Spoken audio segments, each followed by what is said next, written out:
Jail की सलाखों के पीछे से मैं उसे नमाज पढ़ता देख रहा था। वो 25-26 साल का खूबसूरत नौजवान कत्ल के मुकदमे में 2 दिन पहले ही यहाँ पर लाया गया था, जहाँ से कुछ दिन बाद कोर्ट की सुनवाई के बाद उसे बड़ी जेल भेजा जाना था। उसके खिलाफ केस काफी मजबूत था, इसलिए यकीन था कि 1-2 सुनवाइयों के बाद ही उसे सजाए मौत सुना दी जाएगी। मैं एक आर्मी वाला हूँ और पहले दिन ही से मेरा रवैया और लहजा उसके साथ काफी ज्यादा सख्त रहा था, लेकिन उसके होंठों पर हमेशा एक दिल को छू लेने वाली मुस्कुराहट हुआ करती थी और हमेशा वो मुझे बड़ा समझते हुए अदब से और नरम लहजे में बात करता था। और मुझ जैसा सख्त इंसान भी 2 दिन में ही उसके अच्छे अखलाक के सामने हार गया था। वो आर्मी वाला नौजवान कहता है कि वो सलाम फेरने के बाद दुआ मांग रहा था। मैं उसे देखता ही रह गया।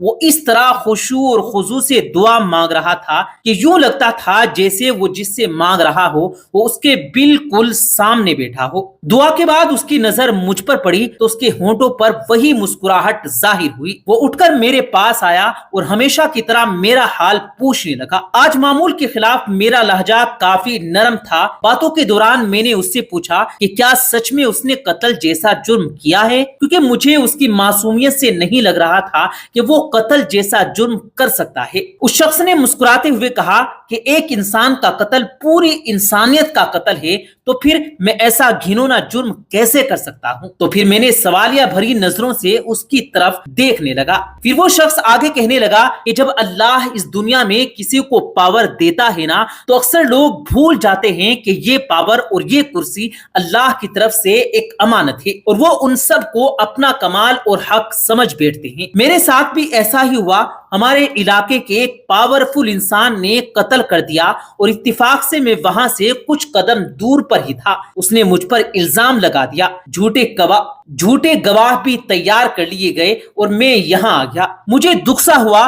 आर्मी वाले ने पूछा कि तुम्हारे घर वालों ने कुछ नहीं किया? फिर उसने जवाब दिया, घर वालों ने अपनी सी कोशिश की, लेकिन वही बात, इस मुआशरे में लोग भी डर के मारे उसी का साथ देते हैं जो ताकतवर होता है। वो फिर से मुस्कुराया। मुझे उसके सुकून को देखकर हैरत हो रही थी। मैंने कहा, तुम्हें डर नहीं लगता कि हो सकता है कि कुछ दिनों के बाद तुम्हें मौत की सजा सुना दी जाए? वो कहने लगा, इंशाअल्लाह ताला मुझे कुछ नहीं होगा। मैंने उसके सामने अपनी अर्जी रख दी है, जिसके सामने बड़े से बड़े बादशाह की भी कोई हैसियत नहीं। उसने पूरी यकीन लहजे में जवाब दिया। मैंने फिर सवालिया नजरों से उसे देखा और वो आगे कहने लगा कि मैं अपने अल्लाह की बात कर रहा हूँ। उसे मेरी बेगुनाही का पता है और वो मुझे कुछ नहीं होने देगा। उसके हर एक लफ्ज से मोहब्बत टपक रही थी। मैंने कहा, तुम्हें यकीन है कि दुआ से काम हो जाएगा? अगर ना हुआ तो फिर क्या होगा? वो कहने लगा कि जब उससे मांगा जाता है ना, तो फिर शक में नहीं पड़ते कि वो कबूल करेगा या नहीं। सब कुछ उस पर छोड़कर इंतजार करते हैं। उसके लहजे में यकीन ही यकीन था। मैं बस उसके चेहरे को तकता रह गया। इससे पहले अल्लाह पर इतना यकीन शायद ही किसी में देखा हो। 3 दिन और गुजर गए। इसी बीच उसके घर वाले भी उससे मिलने आए थे। वो अपने वालिदैन का इकलौता बेटा था। उसकी माँ का रो रो कर बुरा हाल था, लेकिन उसके सुकून में कोई कमी नहीं आई। वो लगातार अपनी माँ को समझाता रहा कि मैंने अल्लाह के सामने अर्जी रख दी है, उसे पता है कि मैं बेगुनाह हूँ, देख लीजिएगा वो मुझे कुछ नहीं होने देगा। मैंने अल्लाह पर इतना यकीन इससे पहले सिर्फ पढ़ा ही था, लेकिन कभी देखा नहीं था। वो आर्मी वाला आगे कहता है कि मेरे दिल में अब उसके लिए चाहत की भावना पैदा होना शुरू हो गई। शायद अल्लाह की मोहब्बत होती ही ऐसी है जो पत्थर दिल को भी पिघला देती है। और फिर जब उसे कोर्ट में पेश किया जाना था, इससे 1 दिन पहले ही एक अजीब वाकया पेश आया। जिस शख्स ने खुद कत्ल करके इल्जाम इस पर लगाया था,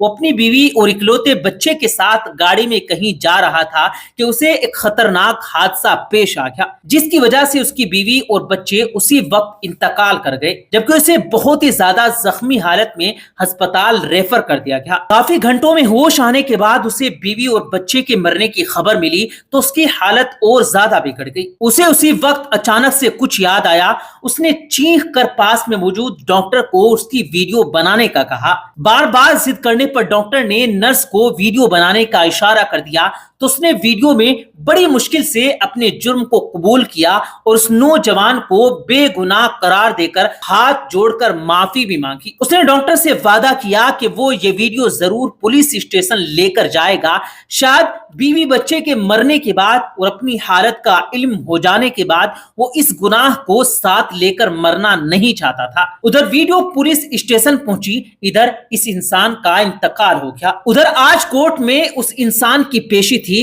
جس پر کیس ہوا تھا۔ عدالت کے سامنے اس کی بے گناہی کا ناقابل یقین ثبوت ویڈیو کی شکل میں موجود تھا، اسی لیے اسے باعزت بری کر دیا گیا۔ وہ آرمی والا نوجوان آگے کہتا ہے کہ میں کورٹ میں کھڑا گم سم سا سوچ رہا تھا کہ اللہ ان بندوں کی جو صحیح معنوں میں اس پر ایمان لاتے ہیں ان کی کیسے مدد کر سکتا ہے۔ اس شخص کی ہتھکڑیاں کھول دی گئی تھی، ماں روتے ہوئے اس سے لپٹ گئی تھی، باپ کی آنکھوں میں بھی آنسو جاری تھے۔ شاید اسی وجہ سے کہ اللہ نے اسے ان حالات میں بھی تنہا نہیں چھوڑا اور اسی طرح سے اس کی مدد کی تھی جس کا کسی کو وہم و گمان بھی نہیں تھا۔ پیارے دوستو، بے شک اللہ بڑا بے نیاز ہے۔ اگر آپ کسی کے ساتھ ظلم کریں گے تو اس کی سزا آپ کو بھگتنی پڑے گی۔ اگر آپ کسی بے گناہ انسان پر کوئی الزام لگاتے ہیں، چاہے وہ آپ کو کچھ نہ کہے، لیکن یہ بات یاد رکھیے گا کہ روز محشر جب اللہ کی عدالت لگے گی تو اس میں وہ اپنی بات بیان کرے گا، اپنی بات رکھے گا،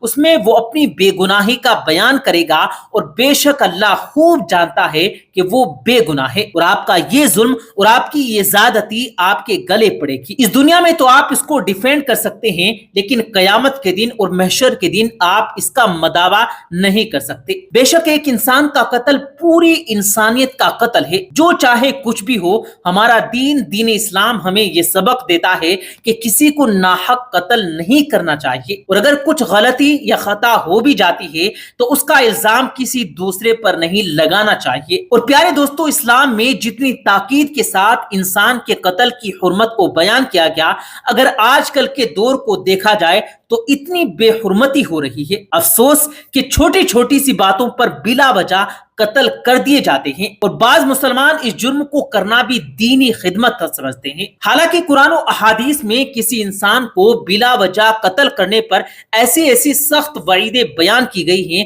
جو کسی اور جرم پر بیان نہیں کی گئی۔ اسلامی تعلیمات کے مطابق کسی انسان کو بلا وجہ قتل کرنا شرک کے بعد سب سے بڑا گناہ ہے، بلکہ بعض علماء نے سورہ النساء کی روشنی میں فرمایا کہ کسی مسلمان کو ناحق قتل کرنے والا ملت اسلامیہ سے ہی نکل جاتا ہے۔ حضور اکرم صلی اللہ علیہ وآلہ وسلم نے بھی کسی کو بلا وجہ قتل کرنے پر بہت سخت وعیدیں ارشاد فرمائی ہیں، اور امت کو اس سنگین گناہ سے باز رہنے کی بار بار ہدایت فرمائی۔ حجت الوداع کے موقع پر آپ صلی اللہ علیہ وسلم نے ارشاد فرمایا، تمہارے خون، تمہارے مال اور تمہاری عزت ایک دوسرے کے لیے ایسی حرمت رکھتے ہیں جیسے تمہارے اس مہینے یعنی ذی الحجہ میں تمہارے اس شہر مکہ مکرمہ اور تمہارے اس دن کی حرمت ہے۔ تم سب اپنے پروردگار سے جا کر ملو گے، پھر وہ تم سے تمہارے اعمال کے بارے میں سوال کرے گا، اس لیے میرے بات پلٹ کر ایسے کافر یا گمراہ نہ ہو جانا کہ ایک دوسرے کی گردنیں مارنے لگو۔ بحوالہ